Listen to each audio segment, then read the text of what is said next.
Hi there. I am out enjoying this amazing sunshine. I hope it's a beautiful day where you are, because I couldn't resist it. So I want to talk today about love. In an interesting way, really, I want to talk about the disguises of love. If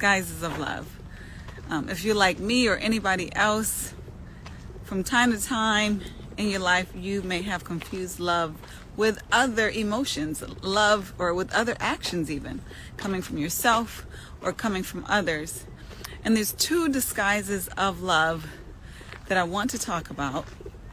One is control and one is need. And when we say that, love, control, need, it's clear how differently these things are. But when we're in a relationship or when we're in the act, sometimes it's not so clear. Whether even ourselves, are we trying to control someone? Are we loving them? Are we needing them? Or do they love us? Or are they needing us? Or are they trying to control us? Those are questions that sometimes we need to ask and not assume that we got it right.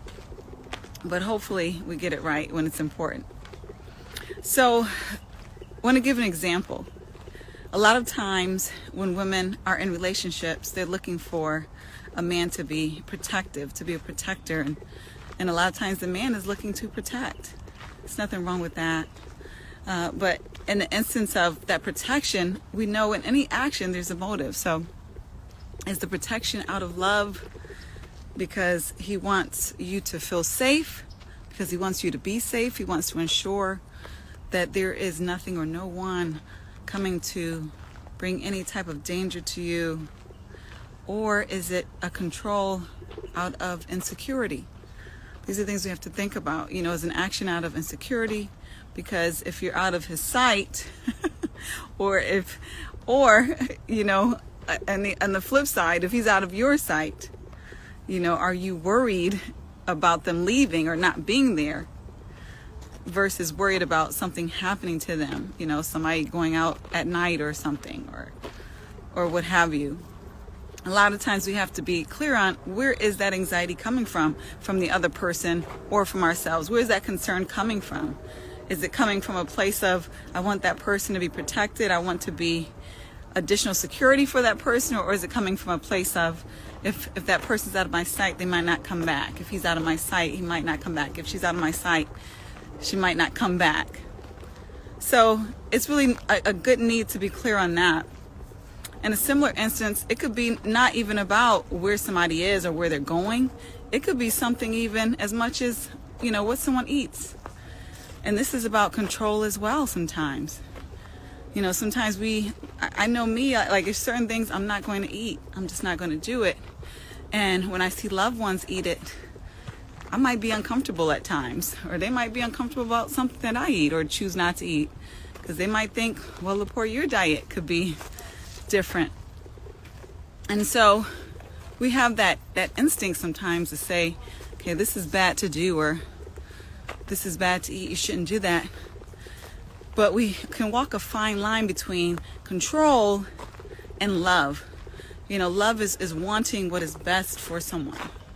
Control is wanting to control what somebody does or eats in that instance, or says and does.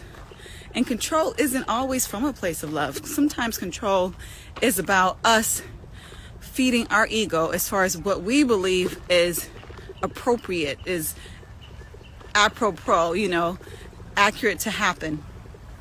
And it has less to do with the other person than ourselves, or vice versa. Somebody may try and police what you eat or what you wear. They should ask the question. You should ask the question, are they doing it because they're really concerned about you, or are they doing it because they need to control the situation, because they know what's right and what's wrong and you don't?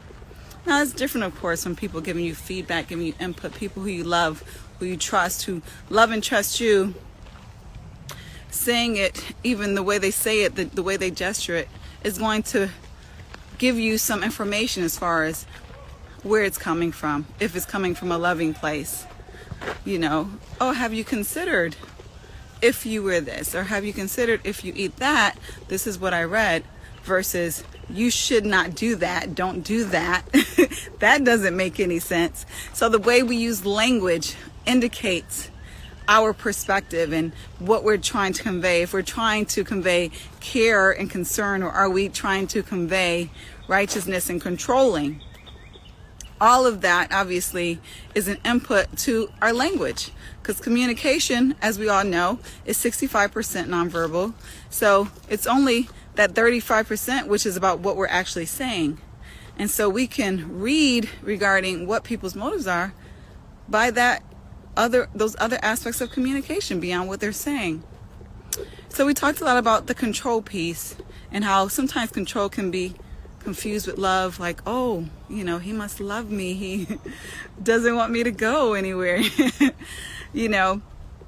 Or she must love me, she doesn't want me to go anywhere, she must really care about me, or they must really be insecure and desperate. On the flip side, love can be also confused with needy, and ways, there's some overlap there with neediness, neediness, or how much somebody needs you. And we all need people in different ways, don't get me wrong. We all need people. That's how God created all of us, is to need people. But we want to be clear regarding our actions and how we connect to people, and if that connection is out of a need, or is that out of love. Sometimes, some people only want what's best for another person if they're with them. And then if they're not with them, oh, well, they can go to HELL. You'll hear people say that. If someone leaves or what have you, they're not in that relationship, then they wish the worst for them. That's not love. So love, if it's real love, it shouldn't be based upon you're with a person and that's when you want what is best for them, or because they're doing what you want them to do, that is when, you want what's best for them. And if they're not in agreement with you, or if they are choosing, to not be there, then you want what's worse. That's not love. Sometimes we need people, sometimes we need the company, sometimes we need aspects of their personality that we may not have. They might bring out something in us that we can't bring out.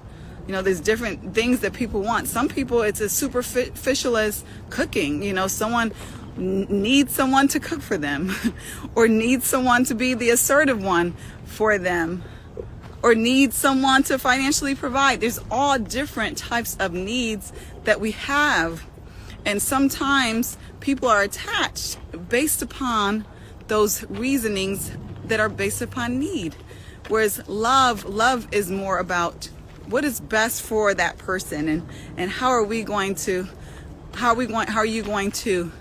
look into the best interest of that person, even if it's different from your own best interest. That's what love looks like. If you're a parent, or even family members who you really care deeply about, you can sort of imagine how easy it is to sacrifice for those individuals. If you're a parent, I'm sure you've sacrificed, you've given up, whether it's money or time or desires or what have you, for your children. And we don't even think about it, because that's how deep the love is, because their joy gives us joy.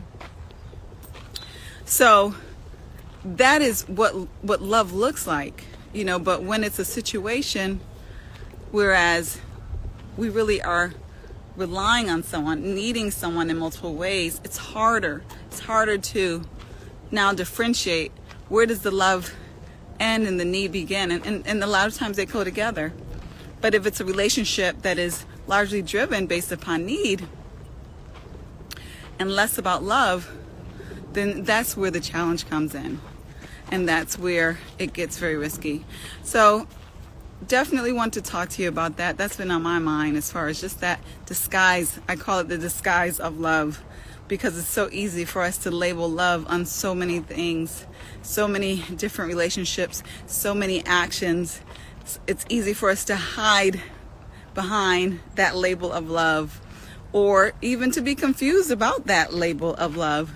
And so hopefully you're differentiating, distinguishing accordingly, whether it's distinguishing from need, from control, or from any other aspect of motivation that really isn't love, looking out for the best interest of that other person, which is really what love is. Is this in the best interest of that person? And of course, there's that element we're not even going to get into of respect, because sometimes we can say, yes, it's in the best interest of the person from our perspective, but do we respect them to make their own decision? So hope you have a great one.